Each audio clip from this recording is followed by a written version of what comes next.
Iron ചെയ്യുന്ന ടേബിളാണ്. ഇപ്പോൾ പുള്ളിക്കാരിക്ക് ഇഷ്ടം ഇതാണ്, ടേബിളാണ്. ഇതിൻ്റെ പുറത്ത് ഞാൻ ജസ്റ്റ് ഒരു ടവൽ വിരിച്ചിട്ടുണ്ട്. അപ്പോൾ ഇതിന് മുകളിലാണ് ഇപ്പോൾ എൻ്റെ മുത്തുമണി കിടക്കുന്നത്. മഴയായതുകൊണ്ട് ദേഹമൊക്കെ നനച്ച് ഫുൾ വെള്ളത്തിലാണ്. വെള്ളം എവിടെയെങ്കിലും ഉണ്ടെങ്കിൽ അതിൽ പോയി കിടക്കുക. ഫുള്ള് അങ്ങനെ ഇച്ചിരി സ്മെല്ലായിട്ടുണ്ട്. ഇനി ഒന്ന് തുടച്ചെടുക്കണം. തുടയ്ക്കുമ്പോഴാണ് ഇവിടെ ബഹളം ഉണ്ടാക്കും എൻ്റെ കുട്ടി. അപ്പോൾ നമുക്കൊന്ന് തുടച്ചൊക്കെ എടുത്ത്, ഇന്നലെ രാത്രി തുടച്ചു, ചെവിയൊക്കെ വൃത്തിയാക്കി എല്ലാം കൊടുത്തയാ. പക്ഷെ ഇന്ന് ഫുള്ള് വെള്ളത്തിൽ ഇരുന്നിട്ട് വൃത്തികേടായിരിക്കുവാണ്. അപ്പം നമുക്ക് തുടയ്ക്കണ്ടായോ മുത്തേ?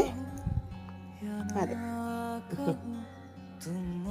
അപ്പോൾ ഗുഡ് ഈവനിങ് എവ്രിവൺ. മുത്തേ